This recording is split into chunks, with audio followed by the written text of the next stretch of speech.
nice to see everybody's feeling so chipper. I'm sure it's because it's a Thursday that feels like a Friday, right? That's good. Before we get started, I just wanted to do a brief announcement at the top. Both yesterday and today, the President was briefed by his Homeland Security Advisor, Lisa Monaco, on the administration's efforts to prepare for the storm and ongoing coordination with state, local, and tribal partners. The storm I'm referring to, of course, is Hurricane Arthur. The President directed his team to ensure that state and local officials in the storm's path have all the support and resources they need to prepare for and respond to any potential impacts. He'll continue to receive updates as necessary through the weekend. I also wanted to point out that FEMA Administrator Craig Fugate spoke with North Carolina Governor Pat McCrory and Emergency Management Director Michael Sprayberry about preparedness efforts and to ensure that that state has no unmet needs. As part of our administration's forward-leaning approach to preparing for and responding to disasters, FEMA has deployed a special coordination team to North Carolina and pre-positioned staff in North Carolina and South Carolina's emergency operations centers to work closely and ensure that we're closely integrated with state and local teams. So that's one way in which some administration officials are preparing for the weekend. Jim, I'll let you go ahead and get started today. Thanks, Josh. Wanted to ask you about the jobs report today. The President has argued that Republicans have blocked his legislative policies. Republicans claim Democrats are blocking theirs. Given that both sides essentially acknowledge that there has been no progress legislatively, can the President truly take credit for these positive job numbers today? Well, let me just start by saying that the people who deserve the most credit for the strong recovery of the American economy are the American people, including American entrepreneurs and American workers. It is through their grit and determination that we have recovered so strongly from the worst economic downturn since the Great Depression. But they have been aided by some of the policies that this president put in place at the very beginning of his presidency, from the Recovery Act to the politically courageous decision that the president made to rescue the auto industry, to a range of other reforms, some of which we put in place with congressional support and some of which have required independent action from the president, have laid the foundation that has been helpful to the private sector as they've led the recovery of the American economy. Those are 5-6 years ago. Well, as we've said throughout this recovery, actually in much darker times, we talked about the fact that that the kind of crisis that was created didn't occur overnight. It wasn't caused by conditions overnight, and our recovery was not going to occur overnight. That these are longer-term trends that we're talking about, and because of the critically important decisions that this president made over the course of his presidency, again, it put in place a foundation that has allowed the private sector to lead our economic recovery. The president's very pleased with the progress that we've made. There's some history associated with today's statistics. In the first 6 months of this year, 1.4 million private sector jobs were created. That is more jobs that have been created in the first 6 months of any year since 1999. We've seen the last 5 consecutive months, more than 200,000 jobs have been created. That's the first time that that's happened since the end of 1999. We've created now 9.7 million private sector jobs over the last 52 months. And the unemployment rate has actually declined more quickly when you consider year-over-year numbers than at any point in the last 3 decades. So we've made tremendous progress, and the numbers bear that out. But what's also important is the president believes that there's more that we can do to ensure that middle-class families all across the country are enjoying the benefits of what seems to be a strengthening recovery. And so that's why this president's so focused on putting in place the kinds of policies that will expand economic opportunity for the middle class, so that the benefits of this recovery don't just flow to the top, but actually flow to families in the middle class as well. Because the president believes if we're going to have a sustainable, growing economy, that we're going to grow this economy from the middle out. That's what the president's focused on, and these strong numbers that we saw in today's report only give the president a greater sense of urgency to making sure that we're capitalizing on this momentum and making sure that middle-class families across the country are benefiting from this recovery. I wanted to ask you about something the President said to Kai Ryssdal regarding the financial sector. He said that he believes there's still room for reforms.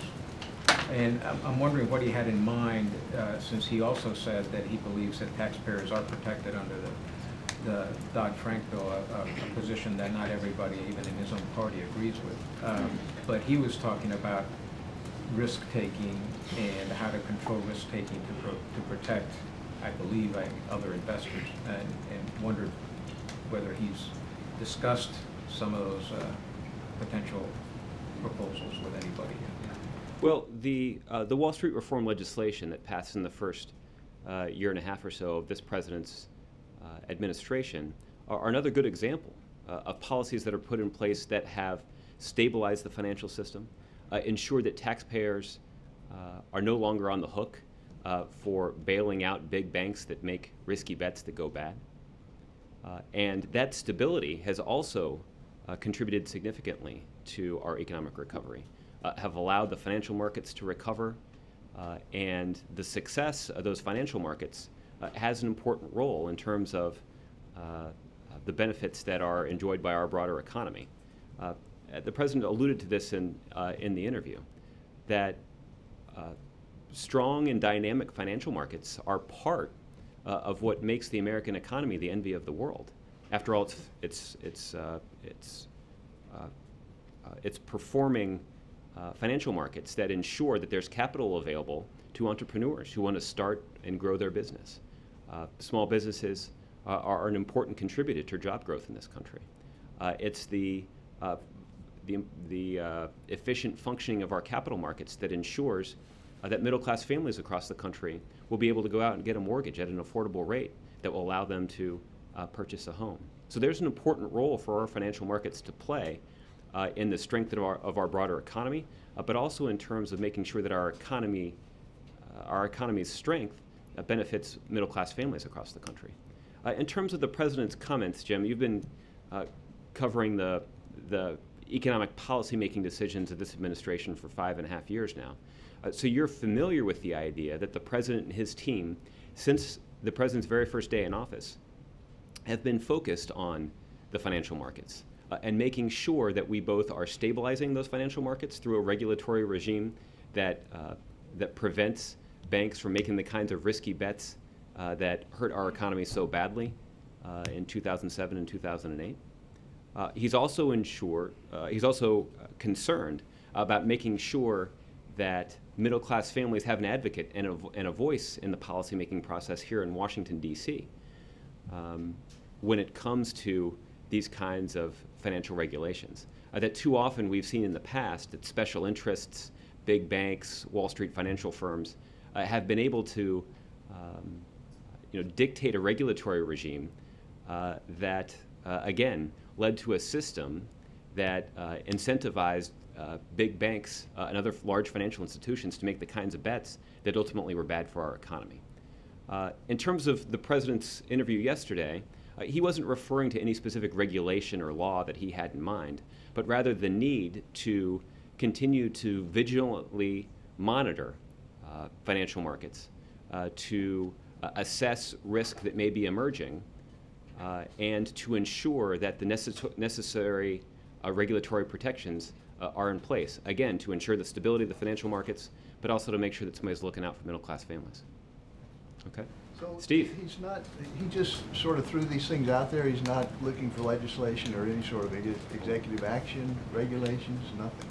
Well, I guess what I'm saying is there's no specific thing that the President had in mind. He's not referring to some specific plan. But again, this is something that the President and senior members of his economic team are talking about every day as they monitor the financial markets and assess the risk that's embedded there. There obviously is an important role to play. Let me say it this way. There's also obviously an important role for those agencies to play as they continue to implement Wall Street reform legislation.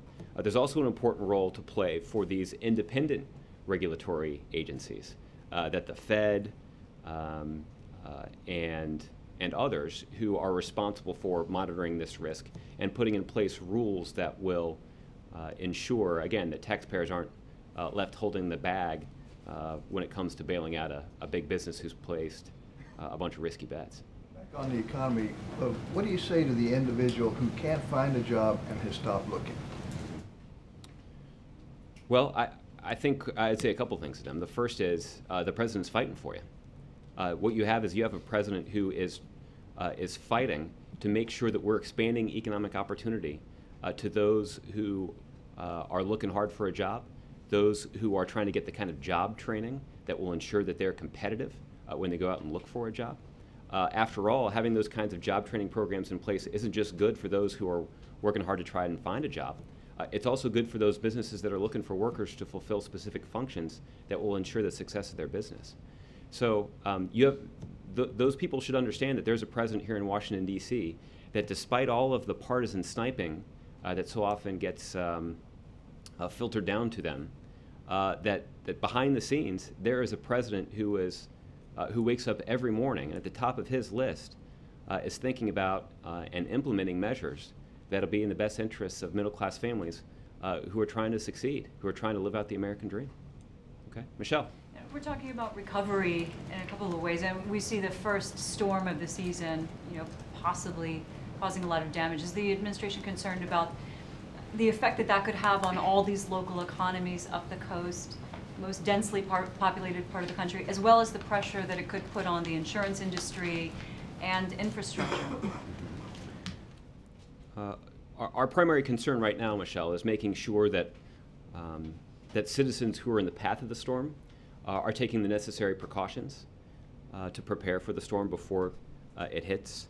It's very important for citizens to understand that they should be following closely the instructions that are given to them by local and state officials who are responsible for issuing evacuation orders and things of that kind. That preparing for the storm in advance and listening to weather reports and following the instructions of state and local officials is what's most important. In terms of the broader impact, we also want to make sure that FEMA is doing everything that they can to support state and local efforts, that when it comes time to recover and, if necessary, rebuild from this storm, that we can do so quickly and efficiently. I think FEMA, under this president, has a remarkably strong track record when it comes to assisting states and local communities from rebuilding after natural disasters. And that's what we're focused on right now. In terms of the longer-term economic consequences of a storm like this, I'd hesitate to make any predictions, either meteorological or financial, about what the potential impact is of this storm. But it's certainly something that we'll be watching carefully. And as you've heard the president say many times, that when there are local communities who are affected by difficult events like this or destructive events like this, that this administration and the American people will stand with those communities as they prepare to rebuild. And we're getting ready to see this hearing down in Texas today on the immigration situation, the president's visit to Texas.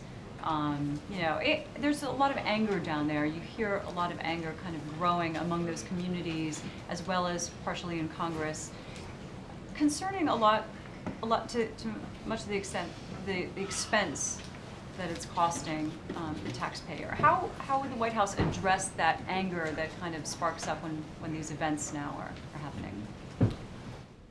Well, I guess I would address that in a couple of ways. The first is the president's committed to enforcing the law. And enforcing the law means that when there are apprehensions that are made at the border, particularly of children or adults who are traveling with children, we need to make sure that the basic humanitarian needs of those individuals is provided for. And that's why the president has asked for additional resources from Congress to open up detention facilities across the country where these individuals can be housed in humane conditions. We've also, as we talked about a couple of weeks ago, are considering alternatives to detention, ankle bracelets and other things that would, again, in a humane way, allow this administration to continue to enforce the law. What's also true is one of the reasons that we are asking for additional resources is we would like to process these immigration cases more efficiently through the legal system. So certainly those who are apprehended are entitled to due process, and they'll be given that due process. But we also want to make sure that the system is functioning efficiently. And so what we're finding right now is that there has been a spike in those individuals who've been apprehended at the border. And so we're looking for resources to bring to bear additional immigration judges, asylum officers, and ICE lawyers to process these cases more quickly. And we're asking for Congress to give the Secretary of Homeland Security additional discretion as he enforces the law. And in some cases, that's likely to mean, after this due process has run its course, that those who no longer or who don't have a legal basis for staying in the country will quickly be returned to their home country. Does the administration agree with the fact that the law works differently depending on what country these people are coming from? That is the law, that there are different interpretations related to that. But what this administration is seeking to do is to make sure that we are rigorously following the law, but also seeking greater authority for the Secretary of Homeland Security to use his discretion, and in some cases, more quickly and efficiently, removing people who've gone through the due process of the immigration system and returning them to their home country. Okay? Let's move around just a little bit. Vicara. Thanks, sir. The Kurds in northern Iraq are about to change their status from semi-autonomous to autonomous. The Israelis wouldn't mind seeing that. Vice President Biden has been well documented, put that idea out in 2006 and 2008. What's wrong with letting the Kurds break away and form their own nation? Well, Mike, we've seen those reports that you're referring to of the increased interest among the Kurds for some autonomy, or at least a referendum that would allow them to vote for their autonomy.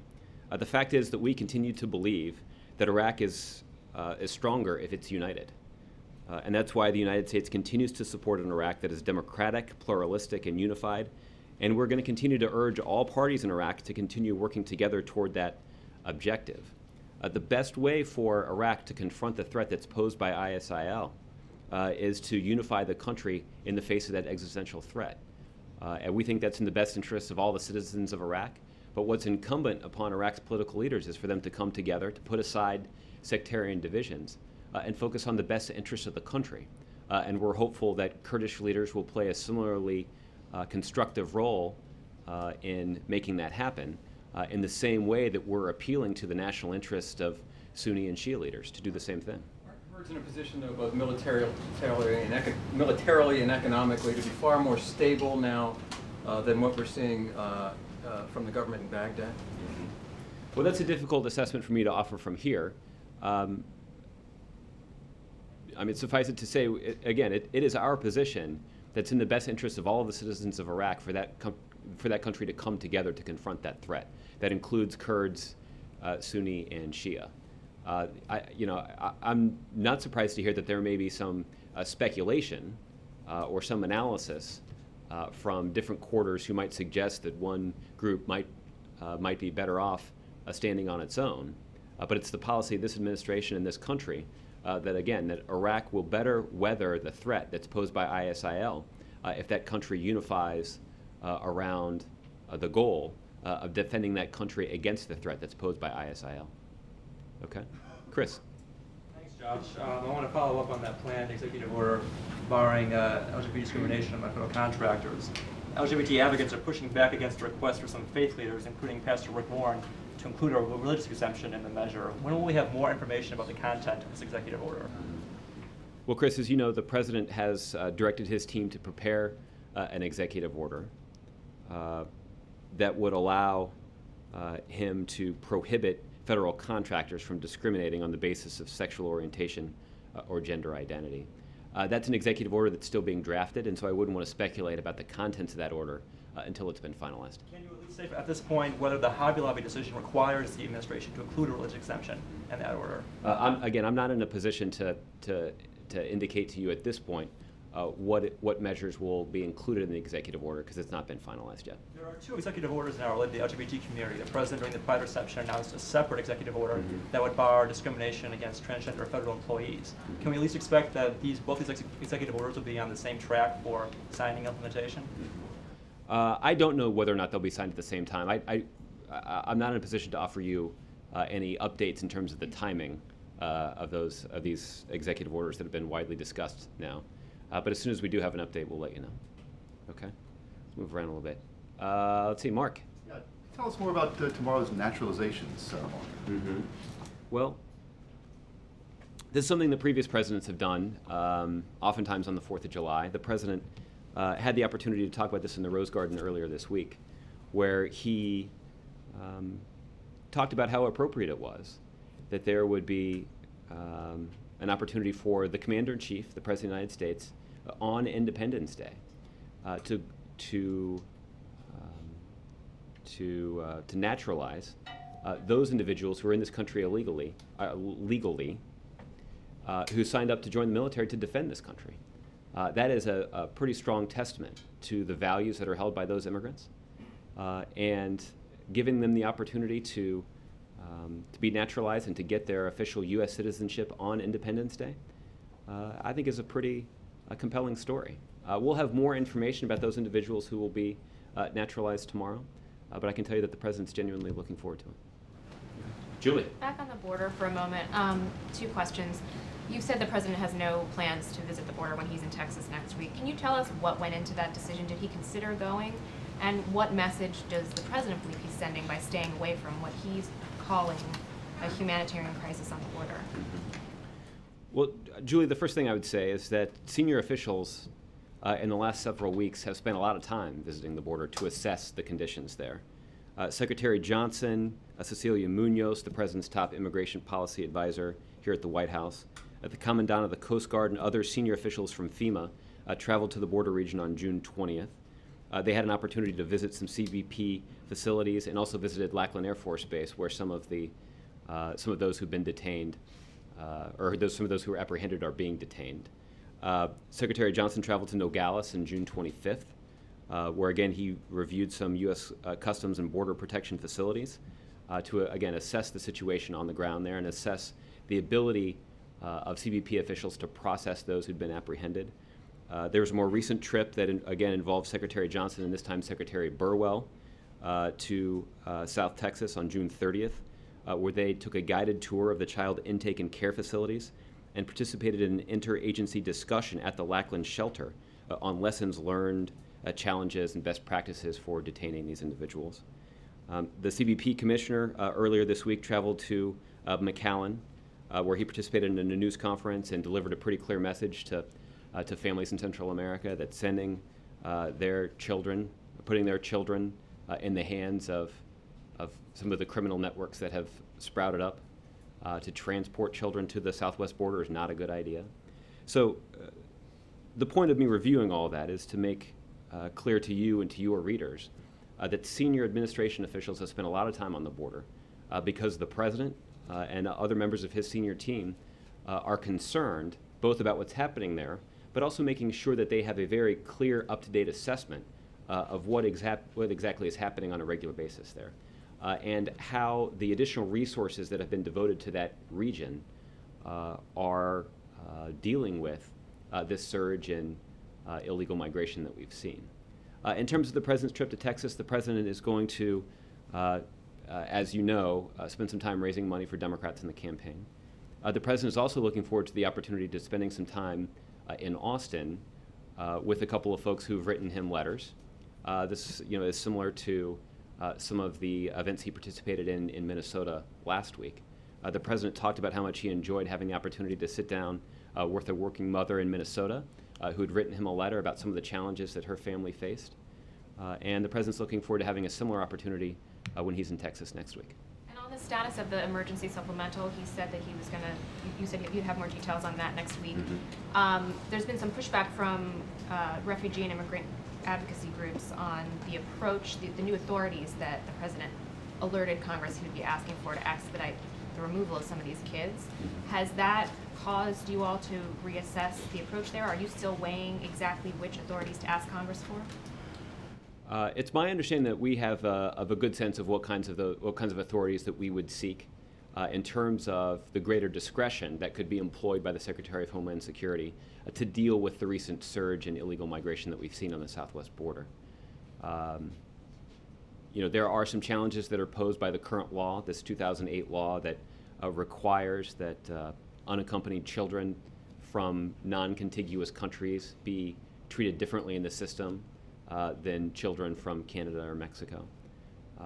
What that greater authority would do is it would ensure that as these cases are being processed through the regular due process channels that exist in our immigration courts, that they can be resolved more promptly.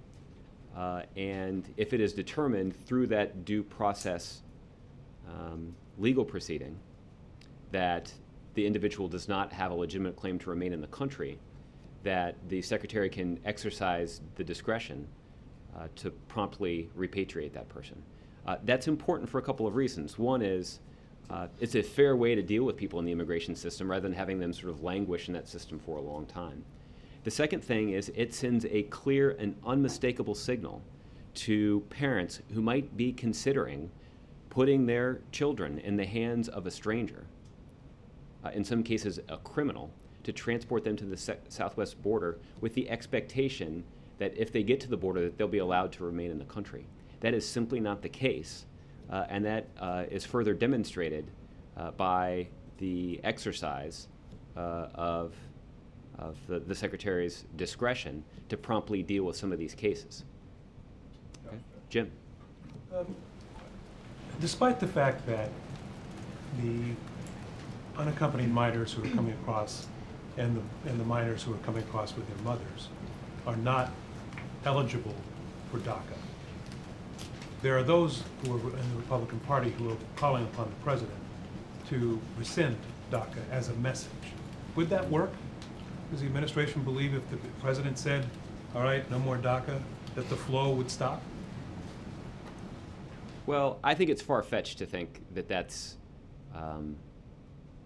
would be a viable solution.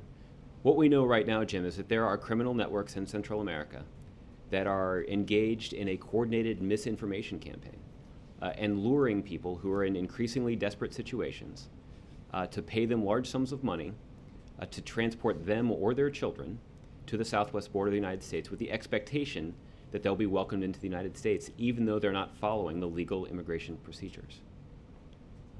That is what we're up against right now. And that is why you've heard the president, other senior administration officials articulate very clearly what the law is and the fact that the law will continue to be rigorously enforced.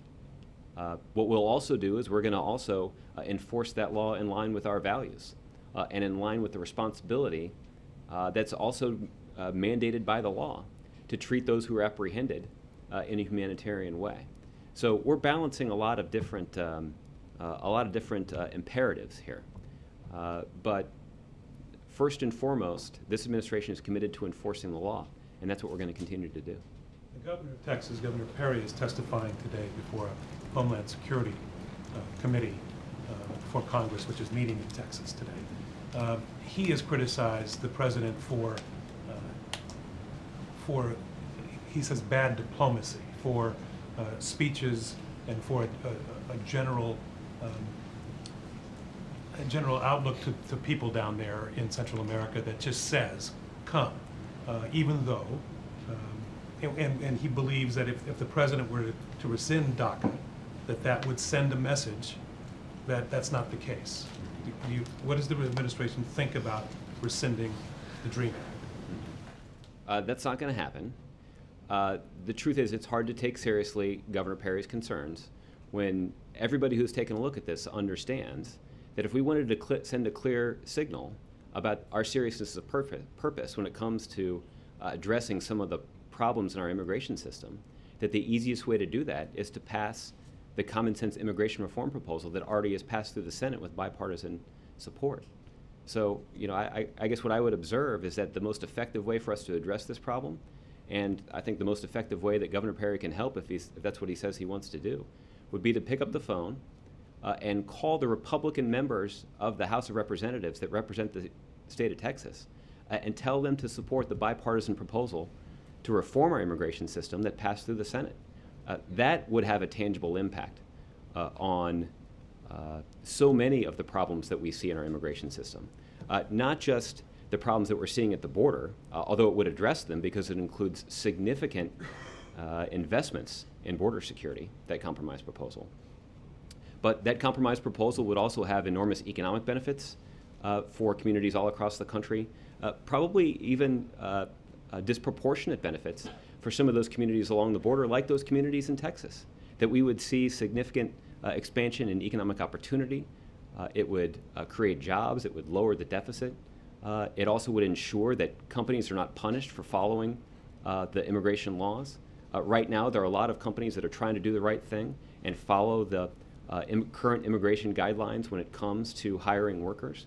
They're often undercut by unscrupulous companies that are willing to pay people under the table and not follow those immigration laws. We need to take away that incentive, and one way we could do that would be by passing comprehensive immigration reform. So there's a whole host of reasons that this should get done, and the only reason it hasn't is because we've seen Republicans, principally in the House of Representatives, but some other Republicans who have a significant stature in that party, who have engaged in a coordinated political effort to block it. And they do that without any particularly persuasive justification. But what I'm not hearing, though, Josh, and I'm sure you have an answer for this, is why not send a message that the Republicans say the DREAM Act sends a message to people in Central America, come because eventually you can become a citizen here, and that we are, even though the law doesn't apply to them, that it sends a message. You don't believe that? Do you disagree with that? I don't buy that. I think that there may be some who think that there's a coded message in all of that, but the President of the United States, in an interview with your network just last week, sent a very clear, transparent, unmistakable message that parents should not put their children in the hands of criminals to transport them to the southwest border with the expectation that they'll be welcomed into the country. They won't. Setting aside the fact that putting your children in the hands of a criminal for a dangerous journey like that can have tragic consequences. That is not something that parents should even consider at this point. The president's been unmistakable about sending that signal. You've seen the vice president and the secretary of state travel to the region to deliver that message directly. It's been communicated to the leaders of those countries who have also communicated that message to their citizens. So we've been transparent about how the law will be applied in these cases. And it seems to me that those who might be complaining about the president's actions are more interested in landing political blows than they are in trying to solve this problem. Okay? Chuck?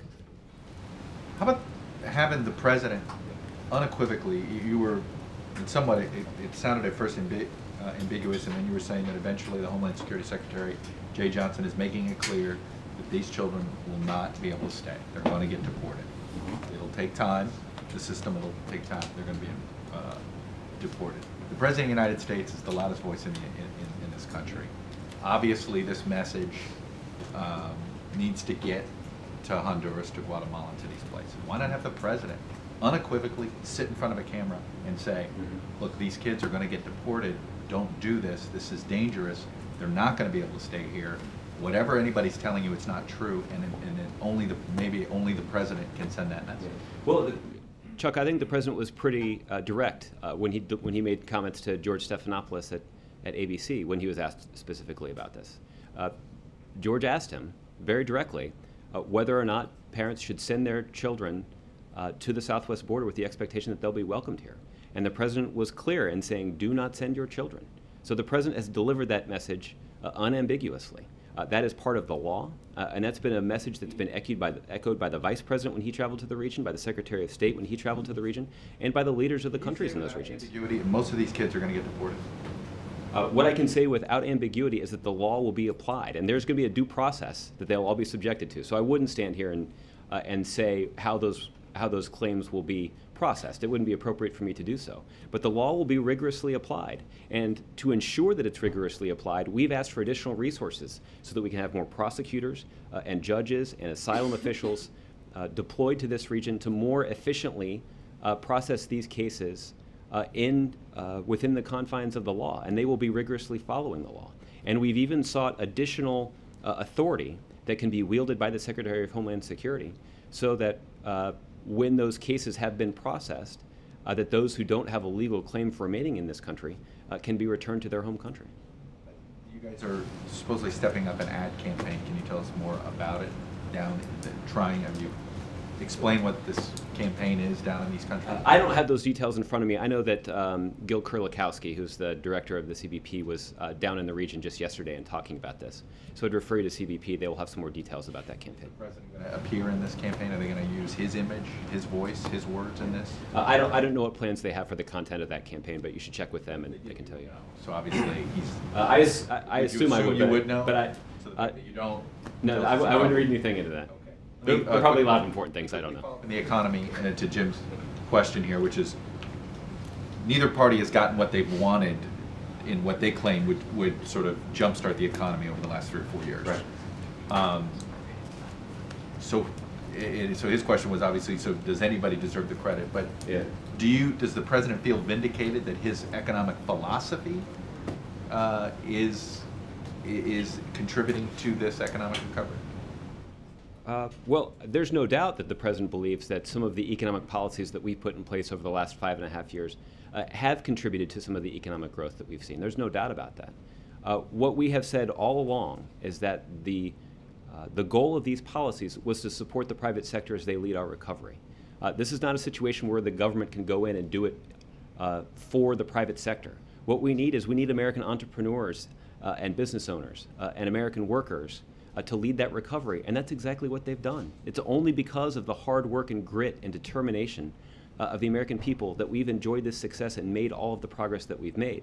What the president wants to do is to capitalize on this progress and make sure that the benefits of this recovery aren't just flowing to those at the top, but actually are flowing to those in the middle class. That's one of the reasons the president is strongly supportive of raising the minimum wage. That if you're working full time and trying to raise a family of 4, you shouldn't have to do that in poverty. That's one of the reasons the president wants to lower the cost of a college education, to give more middle-class families the opportunity to send their kid to college and get the skills they're going to need to succeed in the 21st century global economy. So what you're saying is the president doesn't believe we have this has been an uneven economic recovery. He does believe that. The president believes that there's a lot more that we can do to make sure that all the benefits of our strengthening economy flow to the middle class, because the president believes if we're going to sustain this economic recovery over the long term, that we need to grow this economy from the middle out. And you can't do that if all the benefits of the recovery are flowing to those at the top. There are middle class families who are benefiting from this recovery. The president wants to make sure that we build on that progress.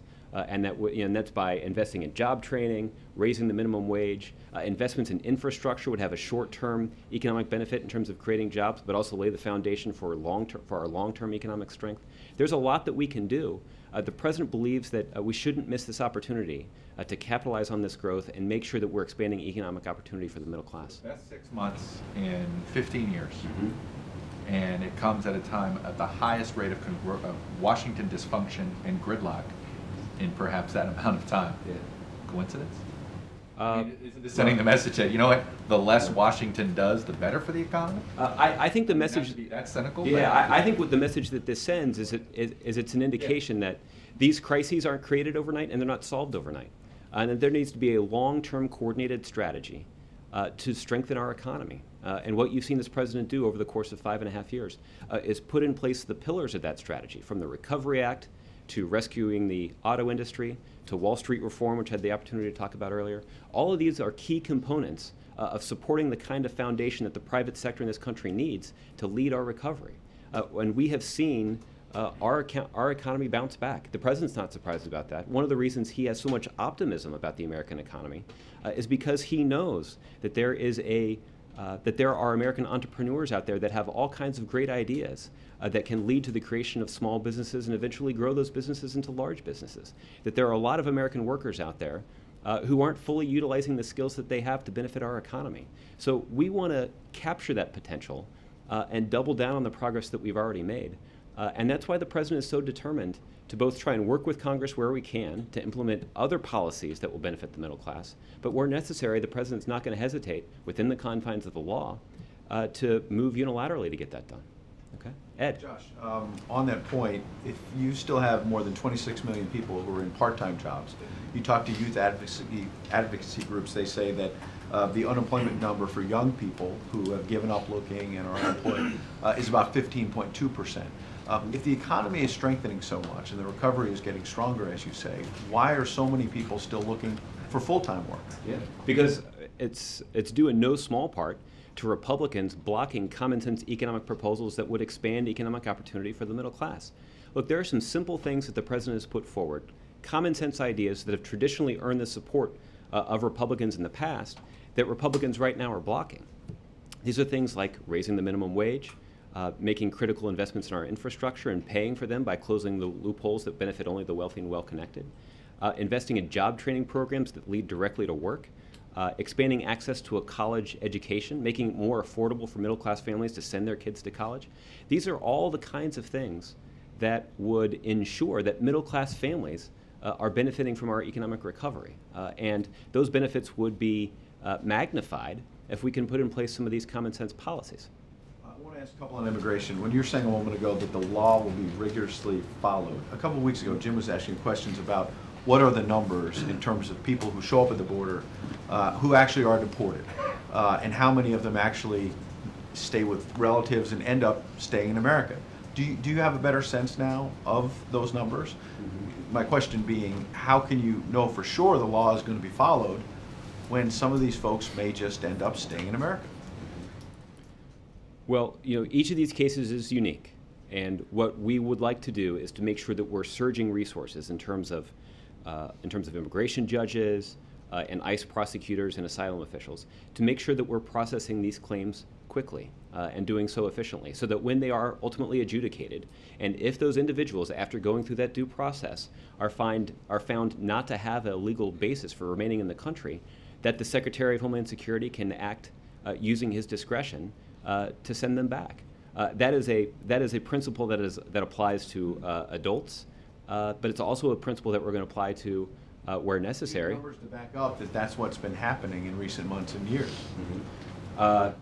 Well, the law has been enforced under this president.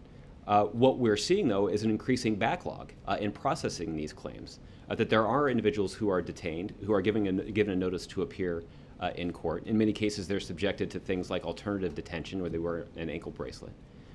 But that backlog is too long. That's not fair to those who are in that process.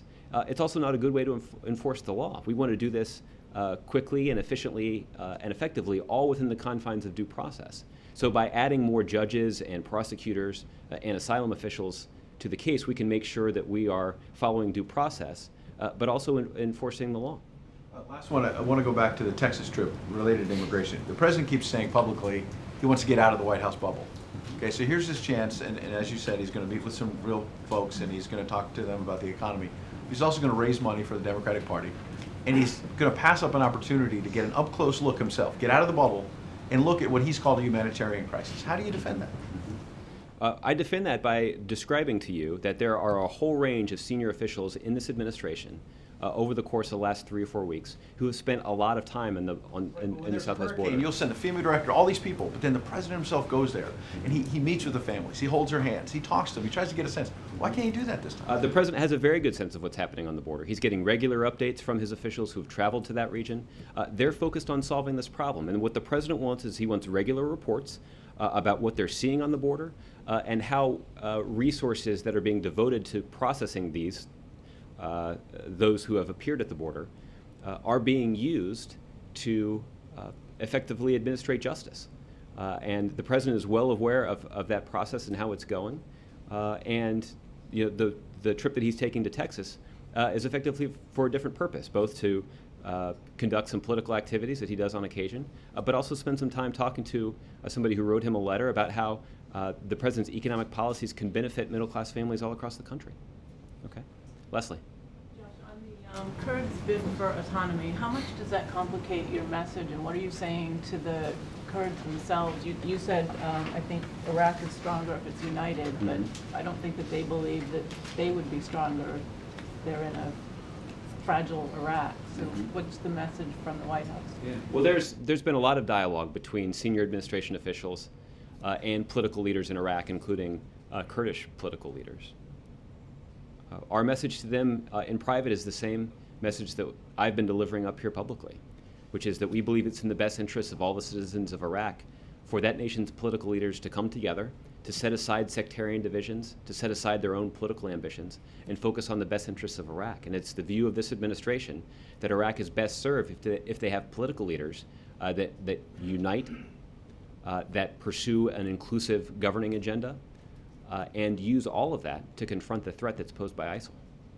Okay, April. Jeff, I'll get to you in just a second, Bill. April. Josh, I want to go back to the border issue and the president not going and how he gets his updates.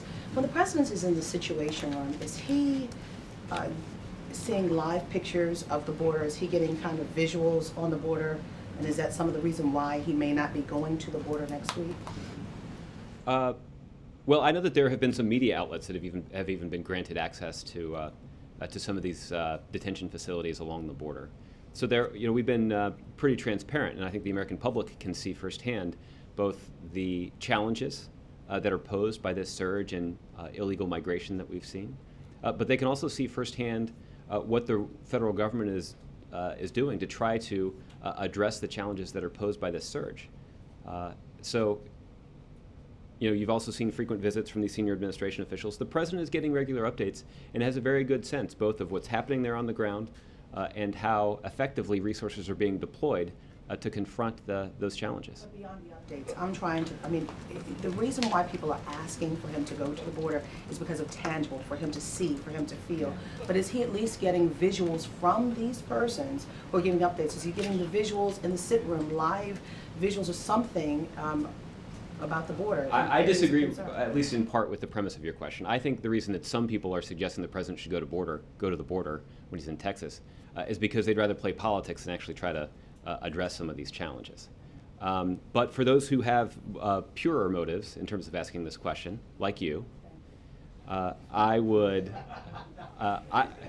just tell you that the president is comfortable with the very granular information that he's received about conditions on the border and about what the federal government is doing to meet these challenges.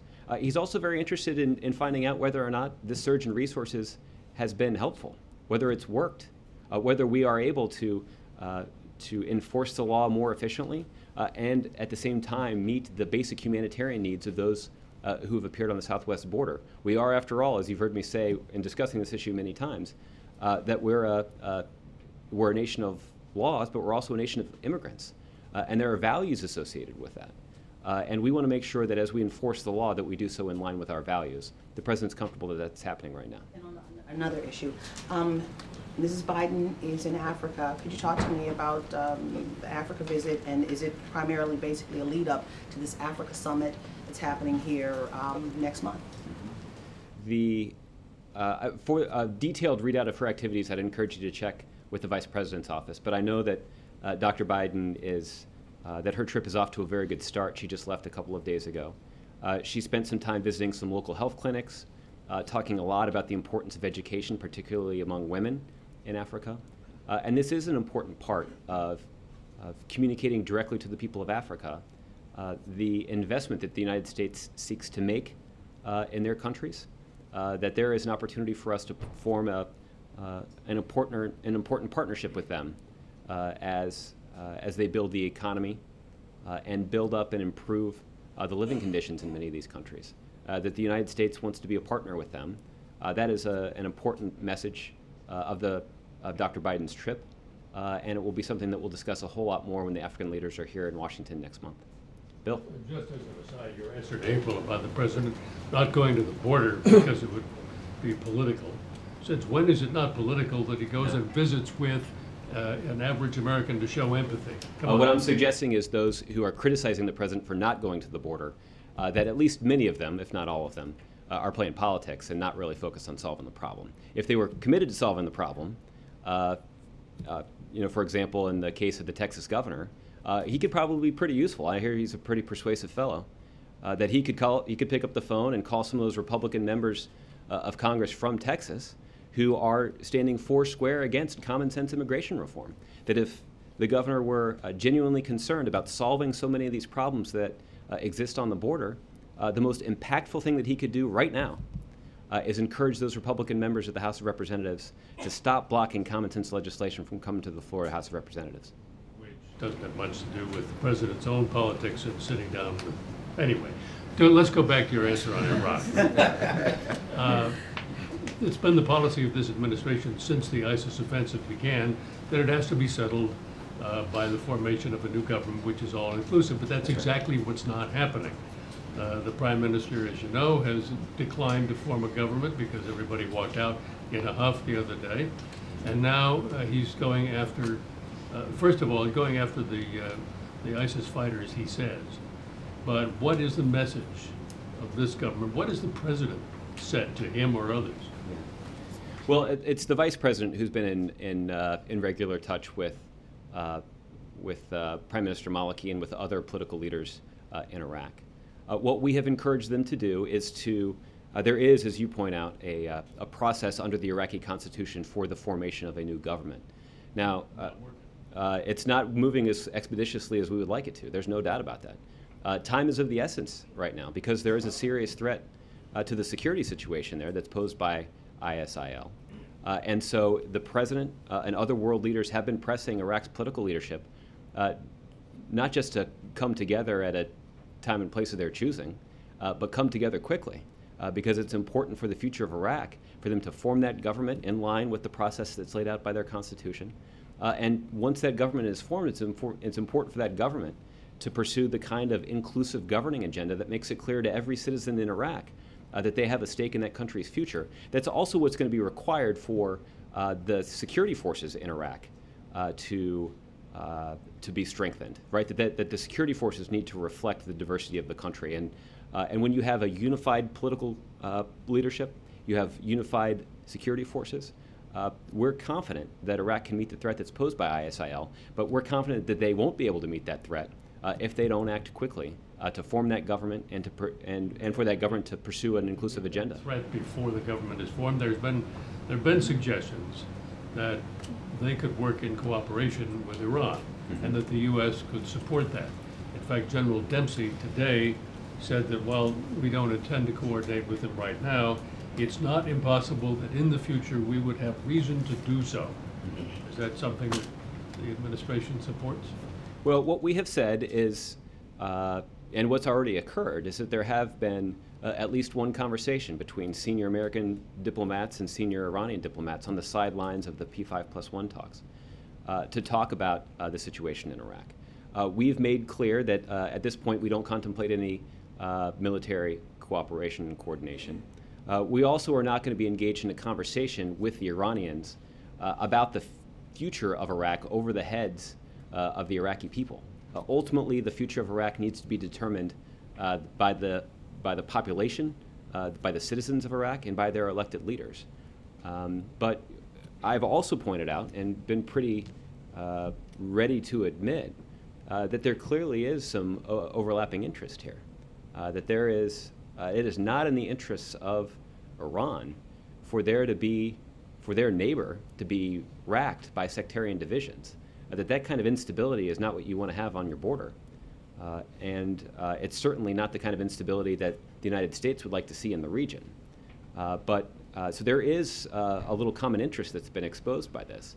But I want to be clear that our ongoing diplomatic conversations with Iran right now are focused on this nuclear issue that's hopefully going to be resolved by the P5+1. But the door to cooperation does not seem to be closed. Well, there are. I wouldn't rule out additional conversations between American diplomats and Iranian diplomats, but they would be separate from the ongoing P5+1 talks that we're focused on right now. Mr. Dorning. Back on bank bonuses. Surprise, surprise. Uh-huh. Listening to the president's comments on marketplace, talking about taking more action on the bank bonuses, and he believes they're risky. Well, his Treasury Department, jointly with the Fed and other regulatory agencies, back in 2011, issued a draft proposal under the Dodd-Frank law to take action to restrict these bonuses. And since then, it's been languishing on the back burner at the SEC. Is one of the additional steps he's considering to push the SEC to do something with this proposal? Any sense of that? Well, Mike, as I think I mentioned earlier, the president didn't have any specific regulation or law in mind when he made those comments to Kai Rizdal. What he was referring to, though, was the need for his administration and independent regulators to continue to be vigilant about threats that may emerge in our financial system. We have a very dynamic, rapidly evolving financial system, and we need to make sure that we have a regulatory regime that can meet the risks and challenges that are posed by that dynamic system. So there are a number of things, Dissatisfied with what's been done so far, right? Well, no, I actually think the president is proud of all the progress that we've made. Not he's dissatisfied that that's enough. Sorry. It's a good thing I'm not the spokesman. Welcome to my world, Mike. Dissatisfied with the amount of progress so far, even if he feels there has been progress on this. Well, I think, well, let me start by saying it's important, and I don't think I undersold it, but it's important to recognize that I think that the passage of Wall Street reform in the first couple of years of this administration will go down as one of the legacy-defining achievements of this administration.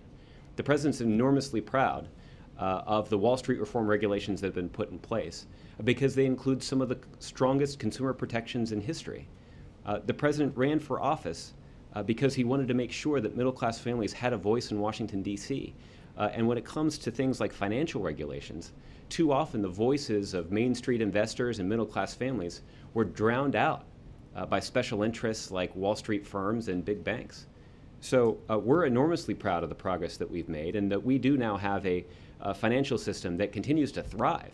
I'm certainly no expert on the stock market, but it has increased significantly since the president took office. Yeah. But it sounds like, from what he was saying, that he clearly thinks there's more should be done. I mean, I don't think there's any other fair reading of his remarks. That's right. And what the president thinks is that we need to be vigilant as our financial system evolves in terms of guarding against risks that crop up.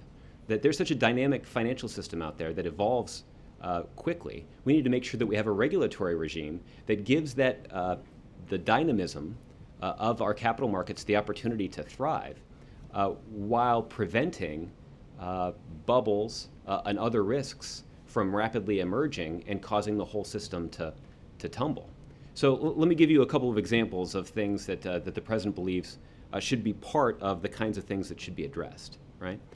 One of those things is the role of shadow banking and the role that they play in our financial markets. The president also believes that we need to protect the integrity of our financial markets from abuses in high-frequency trading. The president also believes that we need to have the seamless application of regulations in our international markets. Those of you who have traveled with us to G20 meetings over the years have heard countless briefings from senior administration officials who say that the president and other senior economic policymakers in this administration have been in regular communication with our counterparts in other markets about the importance of also raising standards for their financial markets. After all, we can't just raise the financial standards in this market when you have such a globally interconnected financial system. We need to raise standards all across the globe, and that's been a focal point of some of the ongoing policymaking efforts in this administration. So again, we're constantly vigilant and on guard about as we monitor the financial system and make sure that risks don't crop up that threaten the entire financial system. And that means hard work that's done on a daily basis by economic policymakers in the administration, but also work that's done on a daily basis at the independent financial regulators who have frontline responsibility for dealing with some of these issues. Thanks, Jim. Okay. All right. Isham? Thank you, Josh. According to what purports to be minutes from the last meeting of Secretary Kerry and Prime Minister Maliki, he was quoted telling Maliki that the United States does not believe that all the fighters in Iraq belong to ISIL or affiliated with extremist organizations. Is that the reason why the president is still hesitant about striking ISIL in Iraq, launching airstrikes? Mm-hmm. The president's going to make his decision about about any sort of financial. I'm sorry, I'm still focused on the last question. Any decision that the president makes about military actions in Iraq will be focused on our core national security interests. That's what's driving that decision. And that is what will continue to drive the decision moving forward. Now, what you've seen is in recent days the announcement of the deployment of some additional troops to Iraq with the sole purpose of ensuring the safety and security of American personnel who are already in Iraq. That is the President's top goal, and that is what he has assessed thus far in terms of deploying military assets in support of our broader national security interests. Now, the other thing that the President has said, and the President said this more eloquently than I will about 3 weeks ago when he was standing in front of Marine One, where he said it was incumbent upon Iraq's political leadership to form that inclusive government, because that ultimately is what's going to be necessary to address the security situation in Iraq. That any sort of military solution is only going to temporarily address the problems that they face. That the ultimate solution will require a governing agenda by a diverse political leadership in Iraq that unites the country in the face of the threat that's posed by ISIL. Does he still maintain that any direct military assistance, actual assistance as in airstrikes against the ISIL locations, for example, it still had preconditioned on that inclusive government? Well, what I think the President, again, was pretty clear, so I'd refer you back to his comments. They still apply in terms of how he perceives the situation, that it is critically important for the government of Iraq to unite in the face of this threat, and that any sort of military action will need to be partnered with a commitment from Iraq's political leaders to do exactly that, because ultimately there's not a military solution to this problem. There's a diplomatic and political solution that will ultimately address so many of the significant challenges that are facing Iraq right now. Jared, I'm going to give you the last one. Josh, when it comes to Iraq, the President's call to the King of Saudi Arabia yesterday, did the President discuss at all reports that the kingdom might be funding ISIS? Well, again, I don't have any more details on that call other than what was included in the readout. In terms of funding, one of the things that was mentioned in the readout is that there was a significant donation that was made by the kingdom in support of ongoing humanitarian efforts in Iraq. That was something that the President greatly appreciated, and it demonstrates the kind of regional approach that we think is going to be important. Again, it's important to countries in the region that the kind of instability that started out in Syria and has spilled over into Iraq doesn't continue to spread across the region.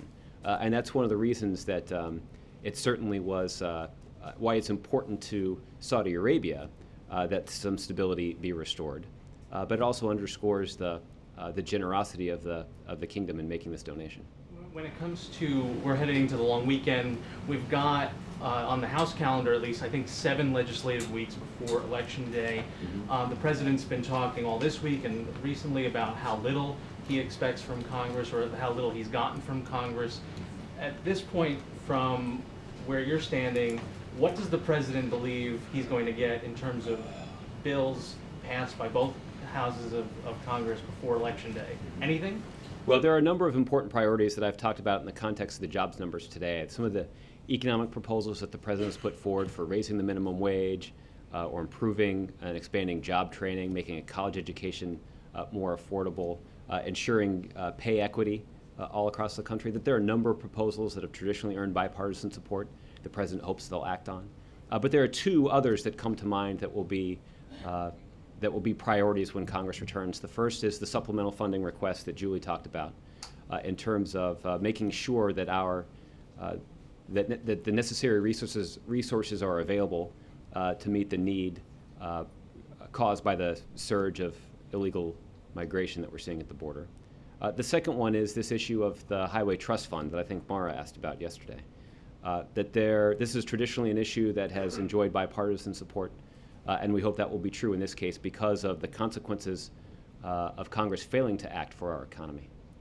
With that, why don't I do a little week ahead here? It's only Thursday, but I have a sneaking suspicion that many of you won't be here tomorrow, so there will be no briefing tomorrow in honor of the holiday.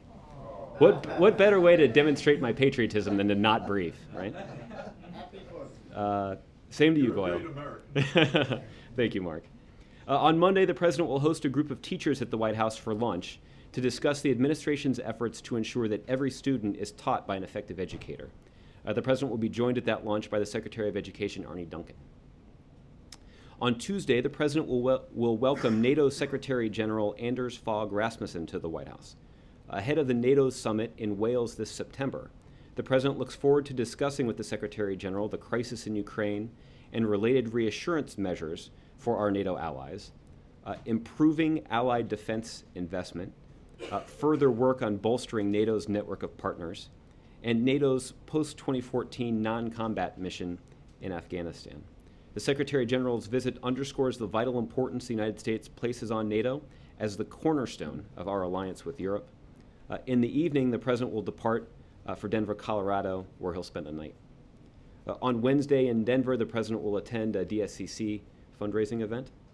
The President will then travel to the Dallas, Texas area for a DCCC event. In the evening, the President will get back on the plane and will travel to Austin, Texas, where he'll attend a DNC event and remain overnight. On Thursday, while in Austin, the President will attend a DNC event and will deliver remarks on the economy alongside one of the letter writers that I mentioned earlier, before returning to the White House. We'll have some additional details about the President's travel to Colorado and Texas in the days ahead. And then on Friday, the President will attend meetings at the White House. I should point out that tomorrow the President does have a couple of Independence Day activities. Somebody asked earlier about the naturalization event that will take place here. The President is looking forward to the opportunity to naturalizing a few immigrants to this country who have served in our armed forces. And then tomorrow evening, the President will be hosting a barbecue and picnic for military families on the south lawn of the White House, where late in the day, those families will enjoy a spectacular view of the fireworks on the National Mall. So with that, I wish you all a very happy Independence Day and a terrific weekend. Thank you. Thank you. Nothing Saturday or Sunday. Any press conferences coming up soon? Nothing that I have to announce right now.